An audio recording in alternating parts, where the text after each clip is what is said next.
Je fais partie des toutes premières personnes à avoir mis mes fesses dans une Ferrari 100% électrique, la Ferrari Luce. Je suis ici pour la découvrir, c'est une opportunité de dingue, je voulais vous le partager. Need another check going extra. And I got a gas, no Tesla. Said I need a meal, no less, bro. I ain't seen it yet, so I might do a question. They've been taking shots, need the best now. Seen them all talking with their chest out. Ferrari m'a demandé d'être parmi les pilotes essayeurs. C'est incroyable de prendre autant de kiff. I'll shut it down, I'll shut it down, yeah. À quoi servent des palettes sur une électrique? I'll shut it down, I'll shut it down, yeah. C'est quand même un choix qui est osé. Je vous assure, une fois qu'on est là, on sait qu'on est dans un véhicule spécial. I'll shut it down, yeah. I'll shut it down, I'll shut I have a thousand questions. I'll shut it down, I'll shut it down, look.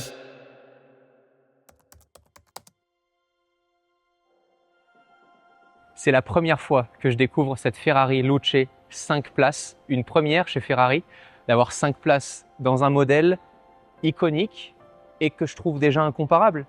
Vous me direz ce que vous en penserez, mais quand on la voit, je n'arrive pas à penser à une seule voiture qui lui ressemble. On a des jantes qui ont été travaillées pour l'aérodynamisme, on a toute la carrosserie qui surplombe en fait le châssis pour pouvoir laisser passer l'air, avoir du refroidissement aussi qui va se faire à l'arrière notamment, elle est déjà iconique. Et là, je pense qu'on a l'une de mes parties préférées. Pour ceux qui connaissent bien Ferrari, je trouve qu'à l'arrière, on retrouve une Ferrari 360. En fait, vraiment, si on coupe cette partie-là, on a l'arrière d'une Ferrari 360, presque d'une 430. Un détail incroyable sur les deux essuie-glaces qui sont juste géants et qui sont de chaque côté du véhicule. En fait, ils viennent se rassembler au centre pour pouvoir essuyer correctement le pare-brise avec un très léger décalage pour ne jamais se toucher. On souligne le design de Loveform parce que je trouve ça assez fou d'avoir imaginé encore une fois peut-être un système qu'on ne retrouve pas sur d'autres véhicules et qui permet d'avoir une face avant complètement dégagée, très minimaliste, qui ne ressemble pas finalement aux autres véhicules qu'on a déjà l'habitude de voir sur la route, même sur des véhicules très haut de gamme. Ça me rappelle les essuie-glaces du Cybertruck qui étaient géants qu'on avait testé dans une vidéo. Il ne faut pas s'attendre à quelque chose qu'on a déjà vu. En fait, Ferrari voulait vraiment rajouter ce véhicule aux gammes existantes et cette Ferrari Luce ne vient ni supprimer un véhicule existant, ni essayer de réinventer quelque chose qui existe déjà. Et je pense que c'est vraiment ce qu'on ressent.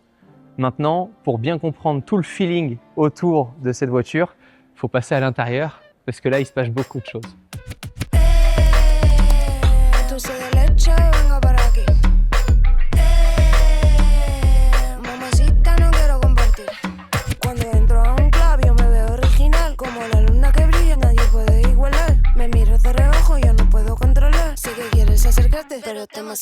C'est à l'intérieur qu'il se passe encore plus de choses, à commencer par cette clé qui est juste sublimissime puisqu'elle a été travaillée avec la société E-Ink. Je vous en avais déjà parlé. E-Ink, ce sont ceux qui font les écrans par exemple des Kindle, les écrans avec l'encre numérique, ce qui fait que lorsqu'on tient la clé en dehors du véhicule, on voit le logo complet Ferrari. Dès lors qu'on le plaque sur le petit emplacement très légèrement aimanté, le logo jaune se dirige vers ma molette qui va me permettre ensuite de choisir mon mode drive, neutre ou pour reculer.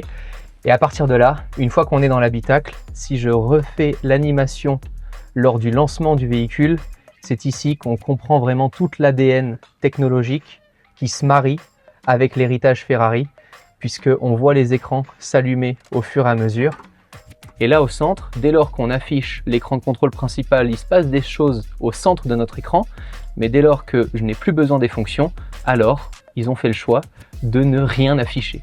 Un écran noir sur la plupart des pixels. C'est quand même un choix qui est osé, tout comme ici, le mix entre l'analogique et le numérique. Regardez, ici, les petites aiguilles sont bien physiques, et dès lors que j'active le chronomètre ou les différents modes, on a l'écran à l'arrière qui prend vie tout en étant accompagné des aiguilles physiques. Je trouve encore une fois ce mariage très fort et on voit le goût du détail puisque je suis évidemment dans la voiture de Johnny. On a finalement un habitacle qui paraît très grand par rapport à ce qu'on peut imaginer du véhicule vu de l'extérieur. Et c'est assez bluffant. Évidemment, on le sait, les véhicules électriques, on récupère beaucoup de place puisque les moteurs sont au niveau des roues et non pas au centre, à l'avant ou à l'arrière du véhicule. Donc on gagne beaucoup de place. Il y a aussi pas évidemment de système de transmission. Donc c'est ce qui nous permet de gagner beaucoup de place au centre avec un dégagement énorme. Et la dernière partie, c'est ce qui se passe au-dessus, c'est le launch control. Et alors là, je trouve que entre cette partie-là du volant avec l'écran principal, toute cette pièce bouge de façon unique et indissociable. Entre ça, qui me rappelle beaucoup, je trouve, un cockpit d'hélicoptère, et le tableau de bord juste au-dessus, vraiment, je vous assure, une fois qu'on est là, qu'on s'apprête à partir, on sait qu'on est dans un véhicule spécial. Voilà. Et je pense que pour avoir créé la surprise, ils l'ont pas loupé. Ferrari a réellement créé la surprise, et je trouve pour l'instant ce véhicule surprenant. Voilà, je pense que c'est le mot qui me vient, c'est surprenant.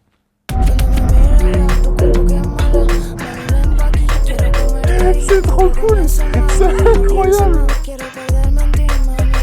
Je suis ravi de pouvoir être ici parce qu'après les premiers contenus et mes premières impressions, je n'ai plus qu'à mettre le mode drive et à nous laisser bercer soit par un silence total, et dans une Ferrari, c'est rare quand même pour être souligné, et Ferrari m'a demandé d'être parmi les pilotes essayeurs, donc de leur faire parvenir mes retours à chaud après avoir testé ce véhicule, parce que là maintenant ils peuvent encore modifier quelques petites choses avant que la Ferrari Luce soit proposée au grand public. J'ai un millier de questions.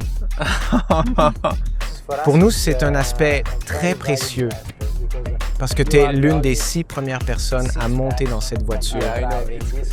Il n'y a que 6 personnes qui sont montées dans cette voiture. Personne ne l'a encore essayé.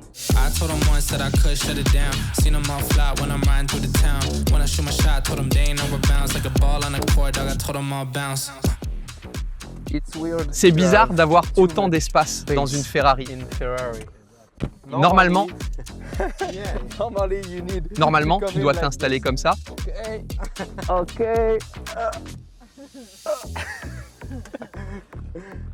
Ça fait partie des nouvelles sensations qu'on recherche. C'est parti, premier tour en Ferrari Luce. C'est exceptionnel. Ok, donc pour l'instant ça se comporte comme une voiture électrique. Je lâche le frein et ça accélère normalement. Ah, en termes de sensations, c'est spécial. C'est très spécial. Une Ferrari électrique, ils l'ont fait. Ils l'ont fait et ils l'ont fait différemment des autres.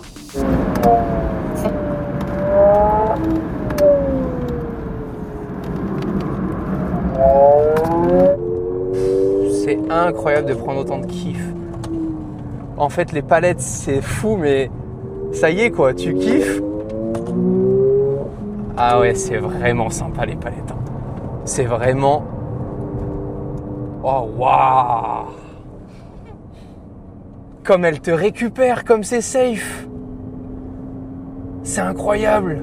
Il y a des choses que je sais pas expliquer, me demandez pas de les expliquer. Hein. C'est le premier tour que je fais, je vais pas m'inventer Top Gear maintenant.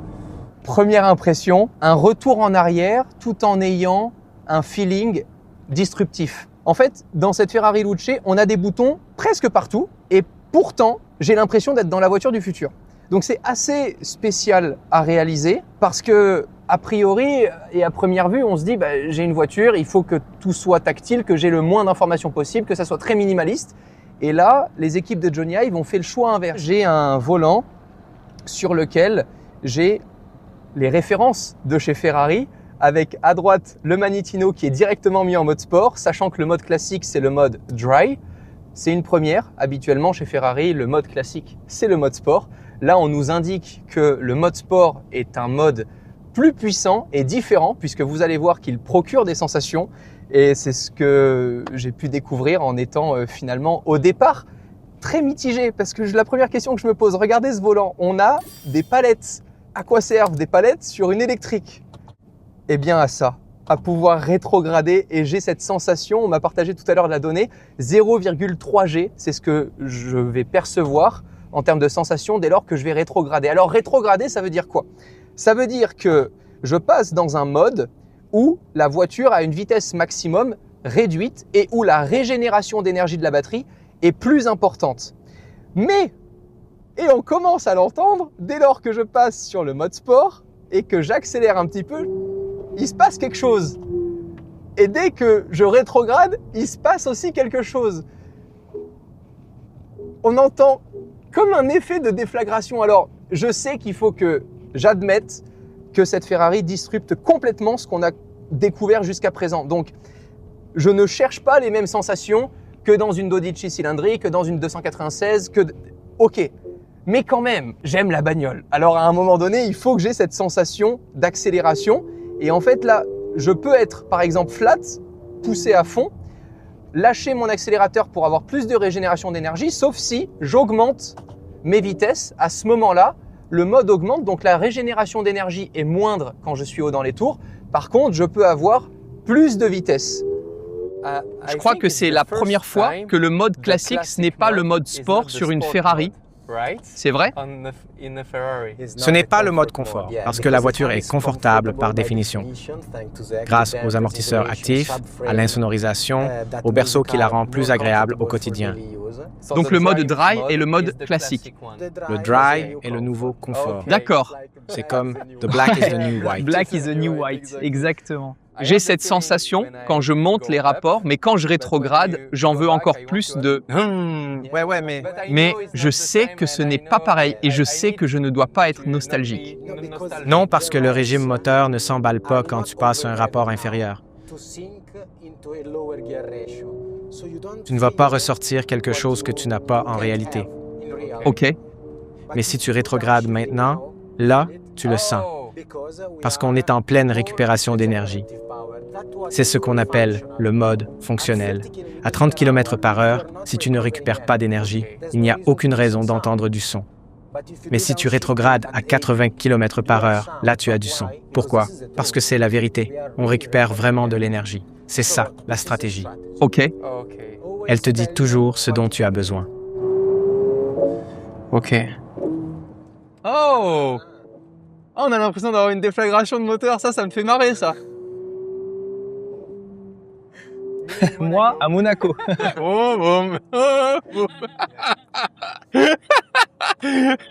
Comme un gamin. Ils n'ont pas voulu reproduire un quelconque son qu'on connaît déjà, qu'on entend aussi de l'extérieur. C'est la grande question que je me posais, mais on entend ce son de l'extérieur. Et ce qui est assez ouf, finalement, c'est que dans le mode sport, sans être très élevé en termes de vitesse, là je suis à 70 et j'ai déjà le son, l'expérience qui est là. Donc, j'ai une voiture électrique qui me procure une expérience, une émotion à basse vitesse. Et ça, pour moi, c'est complètement nouveau. Et je pense que ces palettes ne servent à rien d'autre qu'à faire kiffer l'utilisateur. Et c'est là où on voit l'expérience aussi de tout le design qui a été mis à l'intérieur de la voiture. On veut que l'expérience utilisateur provoque quelque chose de différent. Le son sert uniquement à créer un lien entre un niveau important d'accélération ou de décélération. Pour ton corps physiquement, tu as besoin d'un retour qui te dit que la voiture prend de la vitesse, que tu ressentes quand tu prends ce virage à 170 km/h. Tu as donc besoin du son comme retour d'information. Parce que la puissance devient quelque chose de vraiment très important à gérer et à maîtriser. Sinon, tu vas très vite sans t'en rendre compte et ça pourrait être dangereux, à la place d'être vraiment connecté pour tirer le maximum de la voiture. Mais en incluant toujours le son qui retentit. En manuel, le son est très important et il est présent même quand on est à vitesse constante. Alors, est-ce que d'un point de vue mécanique, ça sert à quelque chose? Absolument pas. On pourrait très bien avoir un accélérateur qu'on relâche avec la régénération d'énergie classique comme on l'a dans toutes les autres voitures électriques.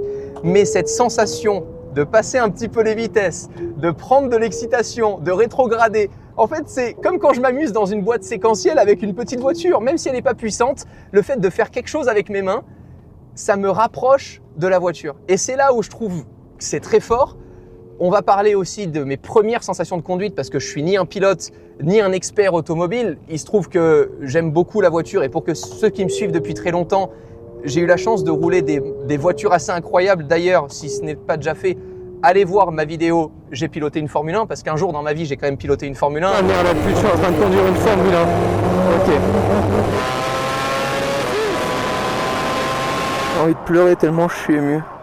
Genre la sensation, le stress qui redescend. Et je pense que vous me verrez jamais autant gamin dans l'expression que dans cette vidéo-là. Et là, je retrouve réellement une vraie sensation de conduite sportive. Ce qui fait que dès lors que je choisis de me remettre en mode pluie, par exemple, à partir de là, je peux me mettre en mode tour ici. Et là, je n'ai plus aucun bruit. Voilà, tu vas chercher les enfants à l'école. Et tu n'as rien d'autre que leur débrief de la journée. Et une fois que tu les as déposés et que tu as envie d'aller te faire un petit tour sans forcément être au-delà des vitesses légales, tu te fais kiffer. Tu es à 70, 80, tu as déjà du son, tu n'as même pas touché les palettes, tu as un petit bruit de déflagration, c'est super sympa. J'avais eu l'opportunité de rouler sur circuit la Porsche Taycan Turbo S qui m'avait épaté et pour moi c'était la meilleure voiture en termes de répartition des masses, de conduite et autres à conduire sur circuit, tellement c'est impressionnant le rapport de la puissance avec le poids que fait la voiture. Et là je retrouve une sensation qui est encore exacerbée. Je me permets de prendre un virage un peu plus serré. What? Et c'est incroyable à quel point tu peux jouer avec la voiture sans qu'elle te fasse peur. Et en fait tu peux presque t'auto-limiter puisque si tu ne passes pas les rapports, tu gardes une vitesse maximale raisonnable et dès lors que tu passes les rapports,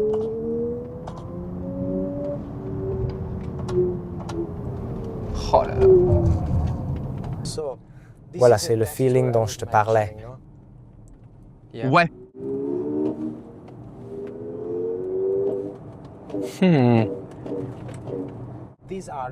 Ça, c'est le vrai jeu mécanique des pignons à l'intérieur de la transmission. Quand tu lèves le pied, puis que tu réaccélères. Bienvenue au paradis. Si tu veux jouer davantage, tu peux, mais après... Ferrari, ce n'est pas seulement la performance, c'est aussi la maîtrise de cette performance. Le cerveau humain parle. On veut créer une connexion. C'est ça, la base de l'émotion de conduite. Sentir ce que la voiture est capable de faire. Regarde la vitesse à laquelle elle passe le virage. C'est incroyable. On dirait vraiment que le châssis est dissocié de l'habitacle. En fait, on dirait que l'habitacle nous emporte pour pas qu'on soit complètement malmené et le châssis, lui, gère vachement bien la répartition des masses. C'est incroyable comme feeling. Je suis très curieux de voir cette voiture rouler, de comprendre un petit peu mieux les avis et le feeling que vont ressentir les premiers heureux acheteurs de cette Ferrari Luce. Après avoir échangé avec les ingénieurs et les designers qui ont travaillé sur cette Ferrari Luce, je comprends qu'elle puisse vous choquer. Dessinée par Mark Newson et Johnny Ive, souvenez-vous de ce qu'on disait des AirPods en forme de coton-tige, de l'Apple Watch carré qui ne ressemblait à aucune autre montre ou encore de l'iPhone, bien moins pratique à utiliser qu'un BlackBerry, à en croire les journalistes de l'époque. Chaque objet que Johnny Ive a touché est devenu un mythe. Une marque qui cesse d'innover, de se tromper, est une marque vouée à l'échec, non ? Cette Ferrari Luce s'adresse à un tout nouveau marché. J'ai toujours été enthousiaste. Je crois et j'espère, comme les fans Ferrari, que les V12 atmosphériques ont encore de belles années devant eux. Je crois et j'espère aussi qu'une marque mythique comme Ferrari ne mise pas que sur ses réussites des dernières décennies. Seen them all talking with their chest out. Too much going, got them stressed now. And they see me winning, tell them why you so upset now. I'll shut it down, yeah. I'll shut it down, yeah. I'll shut it down, yeah. I'll shut it down, yeah. I'll shut it down.